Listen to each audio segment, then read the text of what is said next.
Everyone, how's it going? My name is Ehan Isaacs. I'm the head of growth for the Founder Institute. Thank you so much for joining us today. This, I believe, is our first global event for Asia. We do a few of these a year. Try to bring the different audiences together. I'm really glad to be here today. We have an exciting AMA session today with Tim. He was supposed to do this last week. Unfortunately, he got sick. So we're very grateful for him to take the time out and join us today. So really excited for today's session. We had about 500 people between the two events sign up. I think we'll get maybe about 100 people live. We're at about 69 people. I want to go over some housekeeping stuff before I kind of kick it over and we start doing the AMA. As you know, this platform is called AirMeet. It's not the most intuitive, so I just want to go through some basics. On the right-hand side, there's a bunch of different buttons. The first one is there's a chat button. Please use that to communicate with everyone. Let us know where you're calling in from. I'm based in Dubai, UAE. Tim's in Bangkok, Thailand. So I think I see some people from India, some people from Poland. So Portugal, awesome. Underneath that, there's a Q&A button. Please use that to field questions to me. We will start to bring up audience questions pretty soon in about 15-20 minutes after we do some introductions and some intro questions. And lastly, but not least, at the bottom, there's a bunch of emojis. Feel free to use that to just show your reactions. Perfect. I saw one heart emoji. Yeah, I think we're good to go. Yeah. Oh, the last thing is if you're doing this on a mobile or it's not the best experience, try to join in from your laptop or iPad or tablet. Perfect. All right, cool. Let's get started.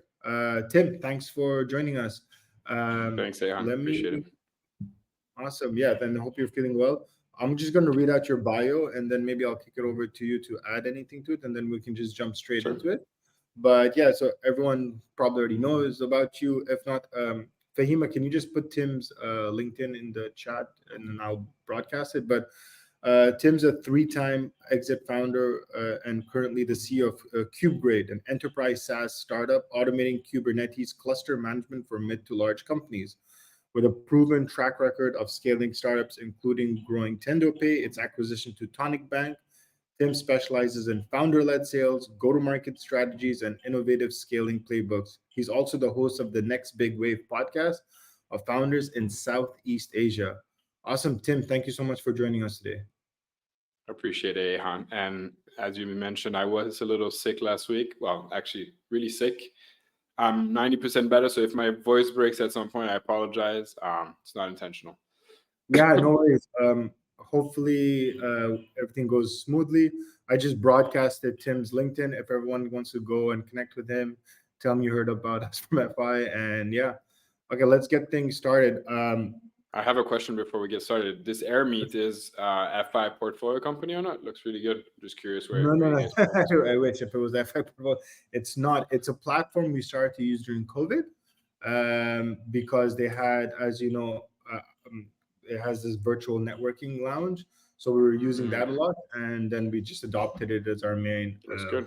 Looks yeah, slick. I like it. It's very nice, but it gets a bit clunky at times. But yeah, it's a pretty decent platform. All right, I guess for the audience here, before we open up for AMA, what I'd like to do is just go back to the genesis. Can you just tell me a little bit about your entrepreneurship journey? You've gone through a number of acquisitions. Maybe can you let's talk about the first startup, the exit, the second startup, and just at the high level, just so the audience know who we're talking about. I read your bio, but it's just always better to go. Yeah, I think it's a good thing because people mistakenly think I built 3 startups and sold them all. The journey is more of a roller coaster than that. And actually, the first companies that I was successful with were service businesses, not startups specifically. And so on my track record right now, I have 1 full service company that I built, an agency. That was my first build that allowed me to finance the rest of my ambitions. The second one was a productized service company. So kind of a first step to tech businesses and productizing a lot of different processes and services. That was in the ad space, so ad tech. And the last company that I built prior to what I'm doing now that was a full tech company, a fintech business in the Philippines called TendoPay. And again, with that one, we pivoted a bunch of times. So it's a very rocky sort of journey. And in between these three companies that I sold, there are a lot of different products, ideas, projects that I sort of seeded and tried out and failed at. So my LinkedIn is the clean version, but in between there's a lot of like debris from, you know, my carcasses from the startups that I tried and failed at. So that would be the track record. And originally, obviously, just like anybody else, I didn't go to school to build a startup. And I think anyone who goes to an entrepreneurship program will tell you it's not good enough to build a company. And most people who do go into entrepreneurship have had some sort of professional role before. In my case, I studied finance. I wanted to be in investment banking. And I worked in finance for a little while before I realized it was way too sort of structured, hierarchical, and like not really built within the type of paradigm that I'm comfortable in, which is every action has a reaction. And in a big corporation, every action you take will barely make a dent into anything, and you won't really see the repercussions of your work. And that was not good enough for me. So I very, very quickly pivoted into building something with my own hands where I had full control over the output and the outcome. And that's how I got into entrepreneurship, essentially. Okay, awesome. So first startup was focused on services. You exit that. Second was quasi product and services. And now you're on your third or you're on your fourth? I'm on my fourth. So I only talked about the ones that I sold so far. The one I'm working on right now is as product, as you can imagine. It's a dev tool. So it's very, very technical in the Kubernetes space, something that I didn't even know about 5 months ago before I got introduced to it by my now co-founder, Caleb, who's a veteran in the DevOps space for the last 15 years. And this, like, you know, as much as my last company, the fintech, was indeed a full-on tech company, there was a lot of manual labor, a lot of financial auditing, a lot of financial sort of, you know, number crunching in the background. In this case of this Kubegrade company, it's purely software, and we're selling to software developers. So it's as tech as can be. Okay, awesome. Maybe let's double click a little bit on the Kubegrade, and then folks, while I'm asking Tim, please dump your questions in the Q&A portion so we can start collecting them. But Tim, so you've gone through 3 companies, 2 exits. You're doing the 4th one. How did you come up with this aha moment? You're like, hey, I realized that I want to do this thing for Kubegrade. Like, what was that light bulb moment where, you know, you're like, hey, I'm willing to go through this entrepreneurial journey again? Because that's not Again. Yeah, because some people they're just like, hey, I got 1 or 2 in me and then I'm done.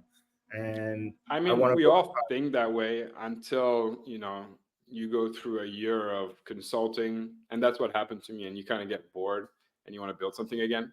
So what happened after we sold TendoPay, which was about 2.5 years ago, to Tonik Bank that you mentioned? Well, we went through an earnout, and in this case, it was a year and 3-month earnout, 15 months.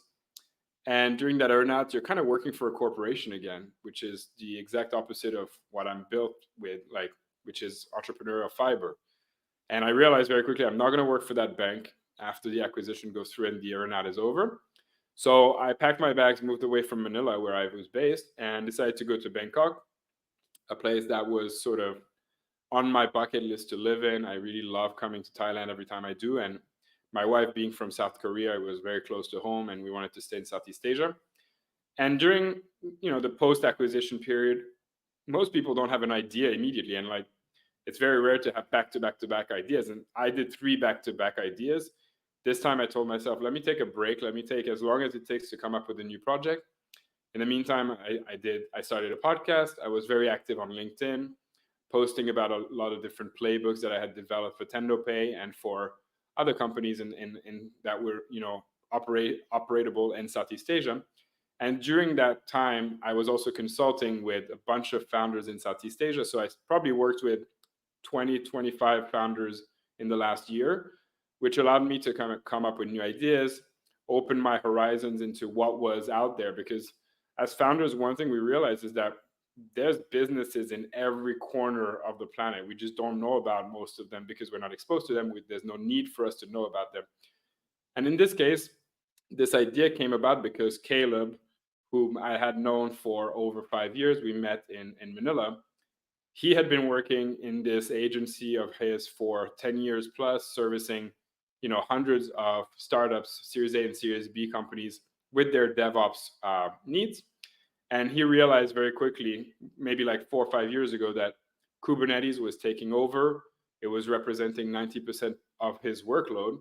And because Kubernetes is fairly new as a technology, as much as it was born 10 years ago, a fast adoption has only happened in the last 3 to 4 years, especially at the enterprise or mid-market level. And there were a lot of problems coming to life because of this fast adoption. And one of these problems was upgrading components within a cluster. So making sure your cluster health was at par and making sure that all of your compliance needs were met on the cluster level. And so he developed a tool in his agency just to solve for that, because it was a very time intensive, very labor intensive sort of task that only humans were able to do. Even though they had developed scripts, etc., it was still not good enough.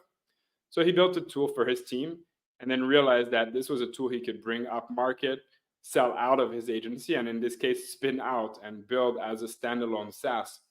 And as he had this idea to spin out the product, he visited me in Bangkok, asked me for a consulting session as a friend, because he wanted to, he'd only built agencies in his life and never brought a SaaS to market. So he asked me for a bunch of advice. And then a couple of weeks later, phone rings and he asked me, look, you've been looking for a project I think you'd be awesome to partner with. You've ran multiple companies, you've exited them, you know how to fundraise, you know how to build a product and bring it to market. I'm really good at tech, but I don't want to do any of that stuff. Should we partner up? And for me, it checked off all the boxes that I needed. So a solid co-founder that I knew outside of work and trusted and respected and was an expert in his field. A growth market. So, Kubernetes is growing at a 25% CAGR for the foreseeable future. It's an enterprise sales company, meaning we're selling SaaS to enterprise, and that's my bread and butter. And it's a product that comes with existing traction. It was built out of a need in an agency. It has implied revenue because within his agency, he can associate revenue to it. And for me, that was a sort of a given. Like, I had to work on this. It was a perfect next project for me. Awesome. No, thank you so much for going through that. So let's just summarize that, because we talk a lot about this at FI in the curriculum. You were sipping mojitos, you exited, you were chilling. So, and then what happened is you've identified, first of all, your co-founder identified a problem, built a solution, got revenue, got on it, and then came to you and be like, hey, let's look at scaling this up together, leveraging each other's experiences. And that's one of the core things we advocate at Founder Institute is that, hey, as you're going through this ideation process, go talk to customers, validate the idea, and also go find a co-founder. And you kind of achieved all of that within a few months. Obviously, you're a serial entrepreneur, so this is like a muscle that you've used several times. But for a lot of new founders, it's super early, and they're going through this. They're going through their own mistakes and all that. Awesome. Thank you so much for sharing your latest journey, I would say, on this front. So we have some questions coming in. I'll start to field them in about like 5 minutes. I just want to do a couple more. So yeah, folks, please start dropping more and more questions in the Q&A, and then we'll get to them. One of the things, because most of our audience is here early stage, again, this is not your first rodeo. Let's just talk a little bit about creating value. So and because you've done the agency, you've done product, you've done services, you've done hybrid, and now you're doing enterprise and mid-market. What's your 2 cents of how do you go about creating and delivering value to your clients at the early stage? You're an early stage startup, you're scrappy, you don't have all the resources as maybe some of your competitors and stuff, but you've got let's say the tenacity to kind of go in and speak to customers. What's your 2 cents on how do I go about creating and delivering value to those customers or prospects?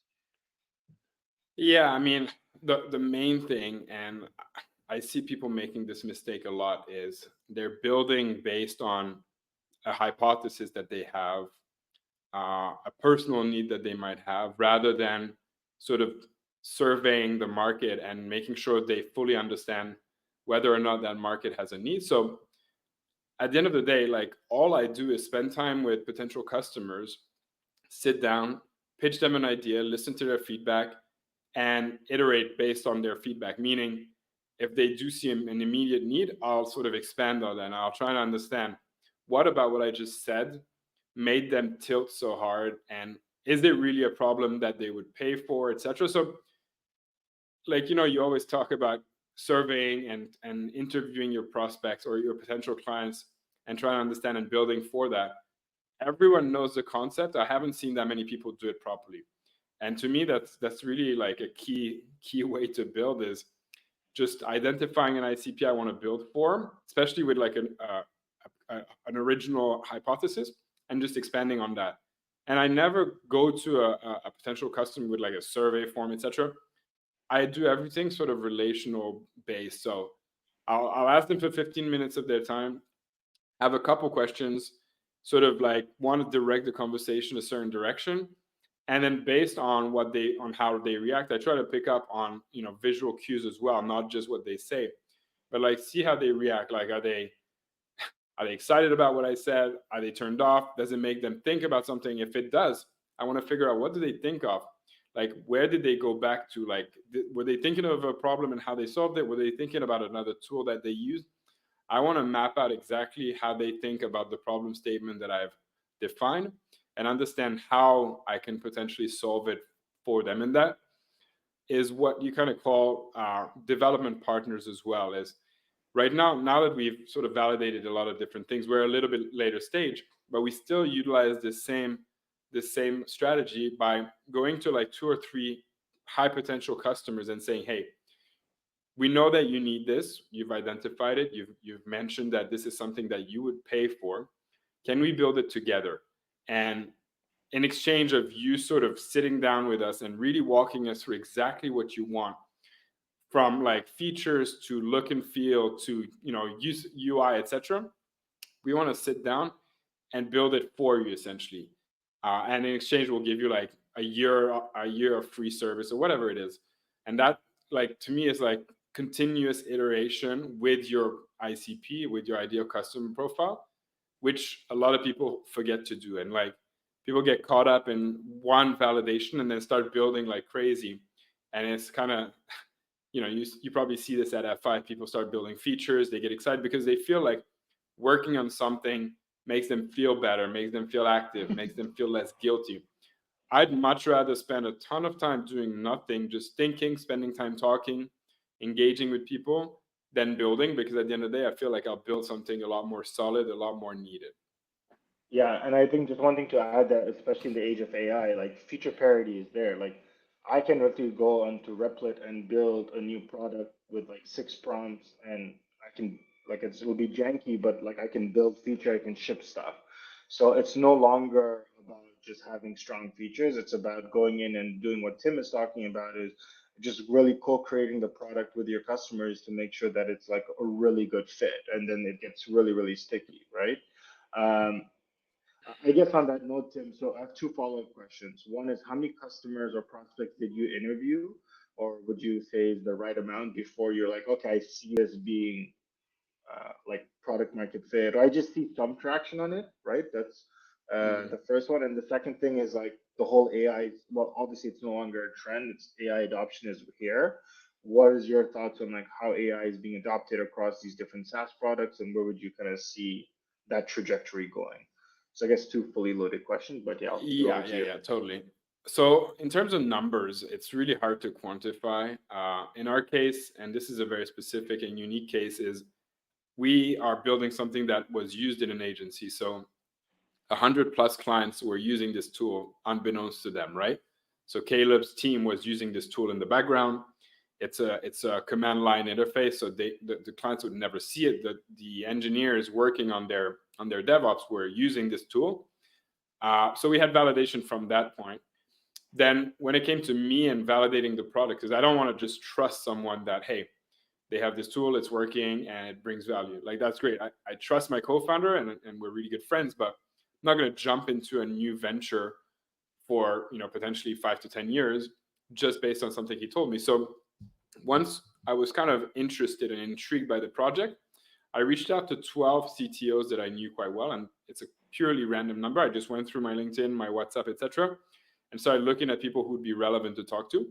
So I talked to 12 CTOs and kind of walked them through the problem statement, try to understand how big they were, how many clusters they were using, what difficulties they were having, how many DevOps engineers they were using to manage these clusters, what was their monthly cost to run these run these engineers, etc. That was kind of validation from the client side. And then I knew I was going to raise a lot of money for this product, just because, you know, go to speed to market, etc., are quite important. And in order to do that, I reached out to 7 different investors in Southeast Asia that I knew to ask them their feeling about the industry, if they knew anything about Kubernetes in general, other than, you know, the industry trend, but like more specifically, had they work on dev tools?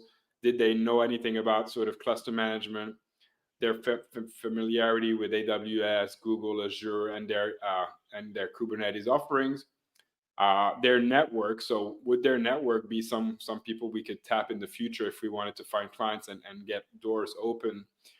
And overall, the response was really, really good as well. So for me, just having a handful of people I trust overall was good enough.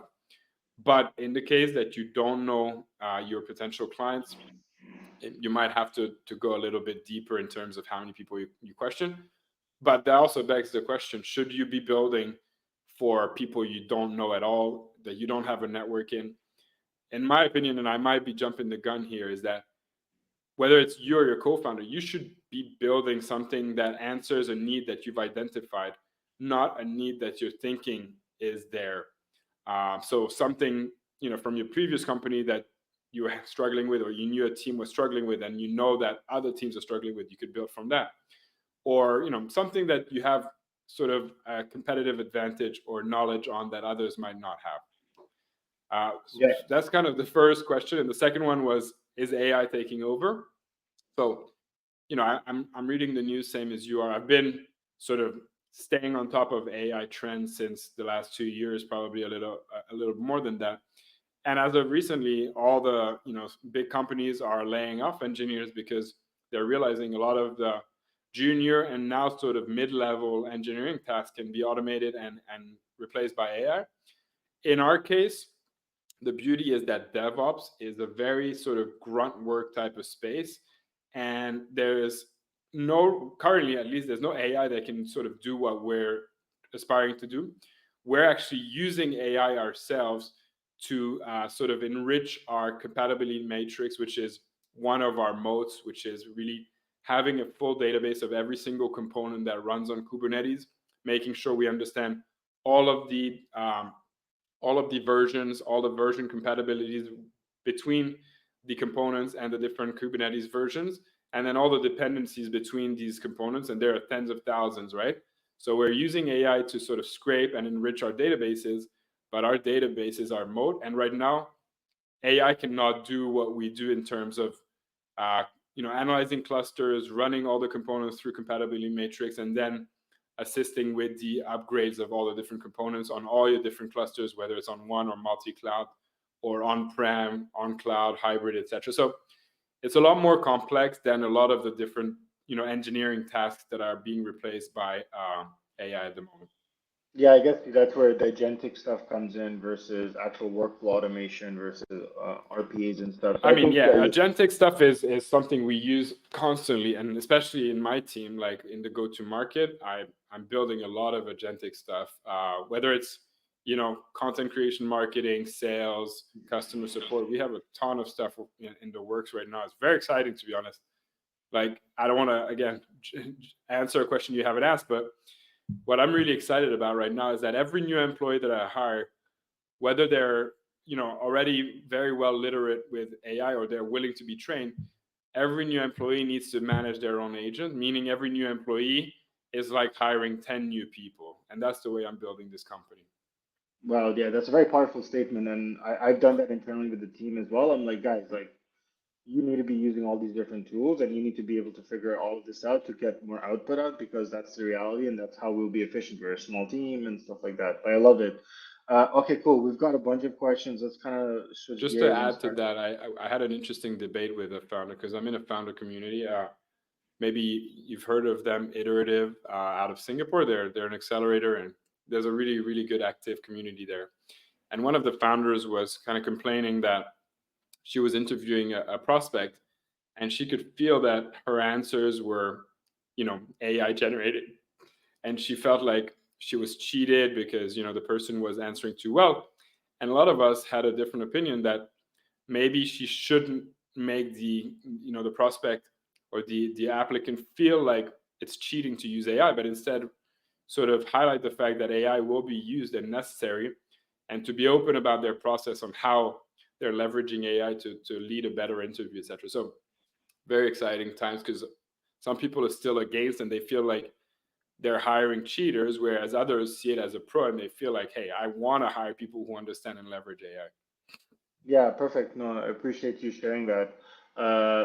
Yeah, being more transparent with AI with your prospects and seeing, I think also your prospects seeing that you're adopting some of this stuff, maybe as an early adopter, and just giving them that visibility could cause like a little bit of like it could strengthen the relationship as well, right? Mm-hmm. Okay, cool. We have about 120 people live here. So folks, there's a lot of you. Start fielding your questions in, and there's also an upvote button. So what I'm doing is I'm literally sorting questions up by upvotes, just so I, I field them properly. So a lot of questions here about funding, Tim. I'm going to show this one by Nasser, all the way from Amman, Jordan, asking about fundraising and equities and like about rounds. I know this is a very detailed and tough to answer, but maybe do you want to talk about your experience of like how you approach fundraising and how much equity you tend to give, and or like maybe what's your frame of thinking around this? Yeah, well, first off, I love Jordan. Spent 2 months in Amman 8 years ago. It was awesome. So cool. Yeah, fundraising is a toughie because it really depends on your profile as a founder. So I'll tell you about two different stages of fundraising for me. One is fundraising for TendoPay when I was brand new to Southeast Asia and kind of had no track record in the startup world per se. And the second one will be the story of how I'm raising money for Kubegrade as a moment. And those are completely different stories. And it's not just because I had an exit. It does help, but it's not necessarily the reason, because I had 2 exits before raising for TendoPay. So when you're just starting out and you're new to a region and you have no reputation, no name, you're going to basically lead fundraising the same way you do any sort of sales. And for better or for worse, it's pretty much one of your only options.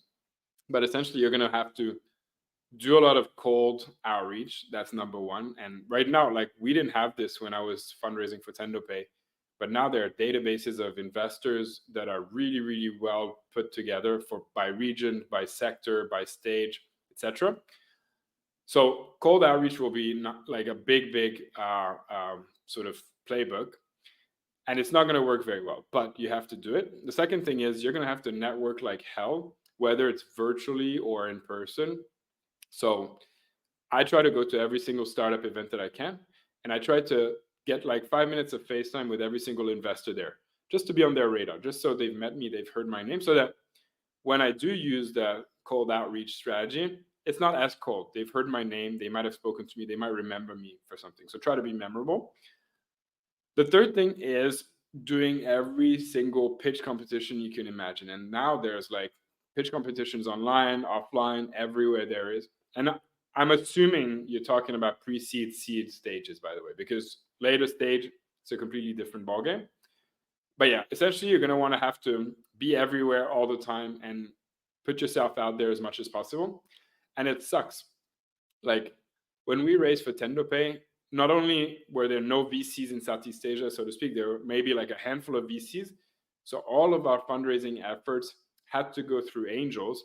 And we literally had to scrape LinkedIn for angels that were in the region from India to Japan and all of Southeast Asia.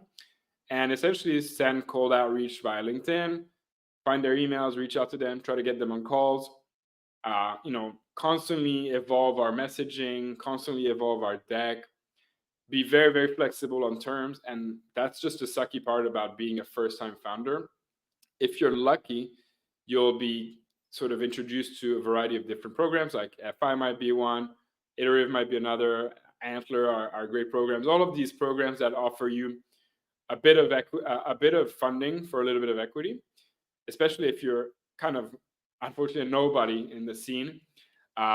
a lot of these services will help you, build a reputation for yourself and sort of provide the financial backing that you might need, help you find a co-founder, etc.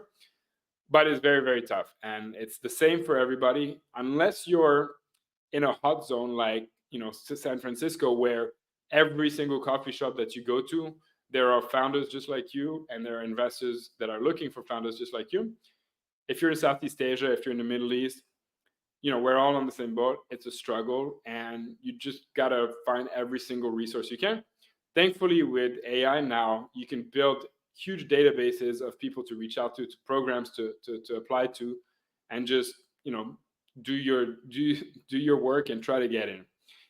Now, things change a lot once you either have an exit or build your personal brand. And I'm a big, big believer of building your personal brand. I started about a year and a half ago, and LinkedIn is honestly the best place to do it, is to just build yourself a niche, build an expertise. And I'm talking about startup related. So if you're technical, if you're marketing, if you're a salesperson, like any niche or any skill or expertise that you have, build yourself a strong brand around that. And in my case, I was talking about GTM strategies, GTM motions, playbooks, etc. And also a bit of like the life or behind the scenes of a founder, talking about all these different stories. And I managed to build a strong following of people in my industry, so founders, but also investors who were literally following along with my journey. And most investors have a mandate to, keep track of interesting founders, people who have something to say and expertise, because at the end of the day, they want to deploy capital. They just have to trust you enough to deploy that capital. And so when it came for me after a year and a half of putting out content, creating a podcast, actually inviting investors onto my podcast, building relationships, starting conversations at networking events, I would now be somebody. Like, people would recognize me and ask me to have a discussion with them about GTM, etc. And all of a sudden, when I started raising for Kubegrade, every single investor that I reached out to, they had already seen my face. I literally blasted my own face with every single one of my posts on LinkedIn, so that when I reached out to them, they recognized me and were willing to have a conversation with me. And that was huge, because it's not easy for founders to just knock on the door of an investor and get someone to answer the door. And that, for me, personal branding is really what helped me get there. So you get kind of Awesome. two different stories. Awesome. No, thanks for that. I think you covered a lot of different pieces of a tidbit of advice there, which is super helpful. All right, let's because we just want to be cognizant of time and we have a few questions to go through. So Max from Munich is asking, what's the best GTM and early sales strategy for B2B SaaS companies? Imagine at pre-seed seed level. So maybe when you were advising your founders and coaching them, how would you go about it? Again, I know this is a generic question. Try to give I'm trying to think like of a specific playbook that worked, because that, like, you could go any number of directions. The first thing is, people think of GTM as just like the method that you're using to access your leads. I think the first part of GTM is understanding your ICP properly and defining who your ICP is and creating a persona around that. So get as narrow as you can. In our case, for Kubegrade, we're targeting, mid to large size enterprises that are using Kubernetes for over a year. And within those enterprises in the US, by the way, we're only targeting CTOs, head of platform, and head of DevOps. So really, it's not that many people left in our, in the pie that we're reaching out to. So pretty niche sort of ICP. And then figure out where your ICP lives. And that's important, because where are you going to sort of encounter them, where are you going to be able to make an impression on them, where are you going to make them read about you, is going to matter a lot. Sorry, I'm just going to jump in. Can you just not like physically live? Yeah, no. When I say you're not knocking on their door in person, where do they live is where do they spend time virtually on a day-to-day basis. We just call it where do they live. It's just like, I guess, an image version of living. But yeah, where do they live? So are they reading industry magazine? Are they going to conferences? Are they spending time on LinkedIn? Are they listening to podcasts? Are they reading newsletters? That's kind of where do they live, other than actually doing the work. And based on that, we're going to devise a strategy on how to reach out to them on a sort of multi-level methodology, not just a single channel, but multi-channel overall. And in our case, we realized that CTOs, head of platform, etc., they listen to a lot of industry podcasts. They read a lot of newsletters. They spend a ton of time on LinkedIn, and they go to events. So our strategy is built around that. It's like, so my CTO is writing a lot of content around Kubernetes in general, and then specifically how our product solves certain problems, I myself, I'm targeting investors, I'm targeting more commercial CEOs, etc. So I write about like the behind the scenes of building a Kubernetes startup, how like the ups and downs, sort of building in public as well, so that investors get bought into the story and they will preemptively want to give us money before we raise because they know a lot of eyeballs are on us. And so that kind of gives you an idea of like overall, who are you targeting, where do they live? And then once you know where they live, how do you target them there? One playbook that I've used 100 times, and this works really, really well for B2B, is building an industry podcast. So when I devised my podcast, Next Big Wave, I wanted to interview founders because I thought it was interesting, but I was also consulting with founders. And I knew that if I can talk to 1 or 2 founders a week on my podcast, those are my specific ICPs, my target customers. And I'm going to spend an hour talking to each one of them, building a relationship, building trust, and helping them with certain problems live on a show. So really building trust. And after the fact, I can always either pitch them directly, or they might want to directly ask me for help, etc. And that works in any B2B industry. So for the case of Kubegrade, we might build a podcast talking about Kubernetes in general, and then have CTOs jump on their podcast and talking about the trends, what's happening with Kubernetes, what are the ups and downs, where do we think it's heading, what is Kubegrade, we might slide it in there, etc. Or we might decide to just sponsor other industry podcasts. But podcasting for me is one of the sort of easiest low-hanging hacks. And by the way, when I build these playbooks, I built one for TendoPay as well, and it worked really, really well. People are very willing to come on podcasts because they feel they're going to get exposure. They feel their ego being stroked, etc. So there's very little downside to building a podcast. The only upside is getting airtime with your prospects, which is a lot easier than blasting a bunch of people on smart leads or instantly. Just one thing on the podcast, I remember this is during COVID for one of my buddies' company. I was helping him out. We did podcasts and webinars, and it was really good. I think we got a lot of solid relationships, and then we had to hire 3 different people to help edit the podcast, break out the clips, and all that stuff. All of that stuff can be done with AI for like $20 a month. Oh, for sure. Right? So it's Opus. crazy. Yeah, exactly. Well, not just like it's just cleaning it up and then to distribute it. I forgot what the one was to go into the podcast. Oh yeah, there's plenty. Yeah, I think it was Riverside, or I can't remember another one. But great, a lot of cool products. But one thing I'd add to this on the B2B SaaS GTM side is always remember if you're doing mid-market and enterprise versus SMB, because those are a little bit 2 different motions. But everything that Tim said is sound. And I interviewed Mark Cosgrove from Outreach.io. He was the first director of sales and helped build out that machine, I think, last week. And a lot of the stuff that he's saying is very similar to what you guys are talking about here. So I'll ask, we'll put it in the chat there, but highly recommend checking out that interview as well. Cool. Okay, let's move on. How are we for time? Okay, we can do maybe 2 or 3 more questions. Okay, I like this question from Jake, who's in Reno. I don't know how you're up right now, Jake, but I appreciate you joining us. I saw a couple of people in the US. I'm shocked as well. Thanks for being here. Yeah, I guess they really want to hear from you, Tim. So I really like this question because you talked about it. This is like, how can I go and vet a potential CTO or a technical co-founder if they're outside my network, so they're not my friend? Are you asking qualifying questions? Are you going through a specific strategy? What's the thinking around here, at least? Man, this is such a tough question because my answer is terrible for most people. My answer is do not become partners with someone you barely know. And it's crazy because most startups are built that way. And, some works 90% plus don't.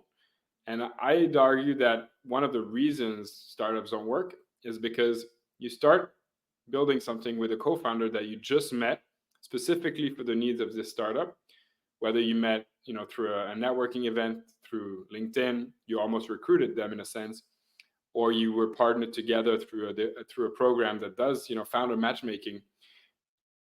And I feel bad for my wife, but I spend way more time on my startup than I do my relationship. So my co-founder at some point is someone I spend more time than I do my wife.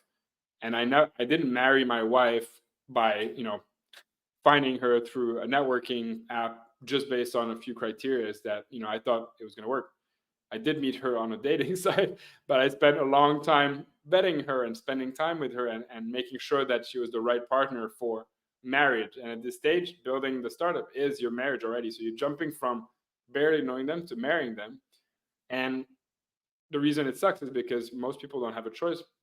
I would say, even if you have an idea that is really solid now, date your co-founders. Like, find a few people that you want to date, spend time with, maybe discuss, hack on different things, talk about, industry trends, spend time together. And whether or not they have the qualifications, because you asked about a CTO, that's very tough. Because the same way, I spend tons of time recruiting people, and on paper they sound great, and when I hire them, they suck. That'll happen with a CTO as well. Like, you can't just evaluate them based on their CV, based on their LinkedIn. You might get a better sense if they're sort of an outspoken person and they write content, or if you're able to read code and you can spend time on their GitHub and kind of see what they're up to there, or if they're active on Hacker News or on Reddit or whatever. Try to find as much information outside of just a pure sort of static CV to see whether or not you'll have a personality fit. You see if they're likable. All of these factors will come into play when it comes to building a business. And so, I hate this answer, but I would have to say, for most people, it's better to spend time dating your co-founder and qualifying them rather than jumping into something based on an idea, based on like excitement. I've been through it, and I can tell you that this excitement of a co-founder where everything's going great, that eventually stops. And the honeymoon phase of the excitement of building a project, once that dies down, you start seeing people's flaws and who they really are when you have adversity to sort of go through together. And you could have maybe figured that out by spending a lot of time as a friend, figured out, hey, maybe that personality fit is not right, maybe his ethics are not right, and you could ask a ton of random questions to figure out all these things. But figure out if they have the right moral fiber, if they have the right ethics that match yours, if they have the right personality in and outside of work, because like I said, you're going to spend a ton of time with them. So sorry for that answer, but that's the honest truth. That's the best answer, to be honest. I remember when I was doing this, when I was an FI in 2016, we had like several mentors say like, hey, you're going to be with this person for a very long time. Like, start figuring out how that relationship, define it, set the right expectations. What if your co-founder has different life stuff? Maybe they have to exit the company. Like, what does that look like? So I think you want to spend as much time with them and get really comfortable. Start small. Start with a small project. Maybe you give them a couple points in equity just to like stay involved, and then like you kind of build up towards it. But like, always start with the project and go north from there, because you're right. On paper, this could look like a great person, but when you actually start working with them, it's like, hey, I actually don't like working with this person because of so and so, right? Cool. Let's do one more question, and then we can break out for networking. I don't know, Tim, if you can stay for that long, but we'll definitely give the audience a chat. Yeah. Okay, perfect. So Dima from Poland is asking. There's a few of these questions. Is the closest one I found where it was like. When you're at the acquisition stage, like, how are you finding those companies? Are they approaching you? Are you finding them? Like, what's that process like? Maybe if you can walk us through, because you've gone through that now a few times. Yeah. So my first two businesses, I was acquired by clients. So, it's weird, but like, so the first business was a service business in the communication space. And I had a lot of Fortune 500 companies as clients. And for them, there was a big expense to work with me or on an annual basis. They had retainers, etc. And one of these companies just decided to internalize the service, and they realized it would be better to buy our business unit than have to recruit for it and train the right staff. And on top of that, they were acquiring revenue outside of their enterprise. So in this case, it made perfect sense for them to buy us because they knew us, they'd worked with us for 3 years plus, and they just felt like we were the right partner rather than building it themselves. The second acquisition was almost the exact same thing. We were an ad tech business providing sort of services for North American ad agencies. And one of the clients that we had been working for a bit less than a year, they decided to move away just from ad placement and to do ad production as well. And our product was in the ad production space. And they knew there was going to be a lot of synergies if they acquired someone like us, because they already had a ton of clients in the ad placement, media buying space that they could upsell to media production. And for them, it just made perfect sense to buy us. Not only they were acquiring the revenue from all of our other clients, but they were able to immediately upsell our product to a ton of different clients that they already had. Again, customer reached out to us, said, are you guys willing to sell? We've worked with you. We know your team. We know everything inside out. We just want to see the numbers. Worked out perfectly. And then the third one, we were raising our Series B. And because we were in a consumer lending business, we had to raise a ton of debt and equity to stay afloat for our operations, right? And so through that process, we couldn't make our debt investors and our equity investors align on terms.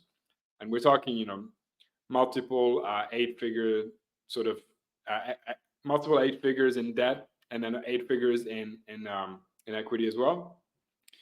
And we were kind of running tight on cash. We probably had like 4 months runway, and we still couldn't get everyone to align on terms. And one of our previous investors mentioned that there was another option, which would be a lot easier, was maybe to get a bank to invest in us, because they would be able to invest in us and then open their balance sheet so they could do both, and they wouldn't have to agree with each other. They would just provide the terms that work for their equity and for the debt. And so we started talking to banks based on that investor's insight, and they introduced us to a variety of different banks actually that were looking for sort of a debt or a lending partner like ourselves. And it turns out that one of these banks was very eager because they were the first digital bank in the Philippines. They had sort of managed to get a ton of deposits as a promotional campaign because they were offering insane deposit interests. And so they had all this cash, but no debt or no lending facility to make money on this cash. And so instead of investing in us, they offered to buy us outright, offered us, decent terms, and said that we would have access to their entire balance sheet, so we could scale as fast as we wanted. We had no limits on how much we would lend out. And that's how the acquisition happened, essentially. But in general, other founders that I've coached, and I've invested in a few startups, and one of them went through an M&A 2 years ago. And for them, they use basically a small M&A firm that specializes in selling startups, startups that have a few million in ARR, not more.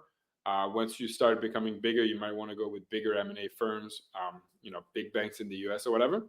But these M&A firms, what they do is they literally go through a Rolodex of potential acquirers, and they do the process for you. Like, they've already gathered all the information they need to build their sort of sales pitch, and they have a whole package for due diligence once the acquirer is interested, and they'll do the sales for you. They'll find the potential buyers, they'll put the deal together, go through the whole motion with you, and that's their job, and they get a cut of what you make. Awesome. Thank you so much for that. I think that was that's a good way to end things, because we've gone through the full journey of ideation to exit. I know it's a very short period of time, but I wanted to make sure that we cover as much as possible. Tim, this has been awesome. Thank you so much. I hope the audience, like all 100 plus people who've joined live, got value out of this. Just before we wrap up, we'll do some open-ended networking with virtual tables. The way I like to end these is, what's your one piece of advice for the founders on the call? Again, assume early stage founders, ideation, maybe MVP stage. they're going through this motion, setting up a company in 2025. Everything's against them. They got AI disrupting them. Investors are very bullish on them. What you're going through the process right now of building your company. Like, what's your last bit of advice you want to share with the audience? Yeah, so my advice is going to be based on a question. So I've kind of been running through some of the chat. This is a question that I get a lot and that I thought a lot about, is like, if I pitch investors, are they going to steal my idea, etc.? Someone wrote it. And like, my piece of advice is talk to as many people as you can. If you're talking to people that are very, very smart, they're probably too busy working on a bunch of other stuff to think about stealing your idea. If you're talking to people who are kind of dumb, they won't be able to execute your idea. So don't worry about being stolen your idea. Talk to as many people, investors, other founders, potential clients. That's how you're going to validate your idea, how you're going to get better, or you're going to improve and iterate on your idea. And that's how you're going to get exposure to potential investors and clients. So don't be scared to put your ideas out there. It's not going to get stolen. Trust me. Awesome. Thank you so much. This has been awesome. I really enjoyed this. Everyone, yes, you will get the recording in 24, 48 hours. But this has been awesome. We'll send out an email with all of the details, including Tim's LinkedIn if you haven't gotten it yet. But we'll break out for networking. So I'll end this session. You'll see a bunch of virtual tables. Most of them will be general networking. Tim will pop on a table or two just to say hi, but if he has the time. And then I'll also be on some of the tables. But thanks, everyone. Enjoy the rest of your day. Hopefully we'll see you at one of these sessions again. Bye. Thanks, guys. Appreciate it.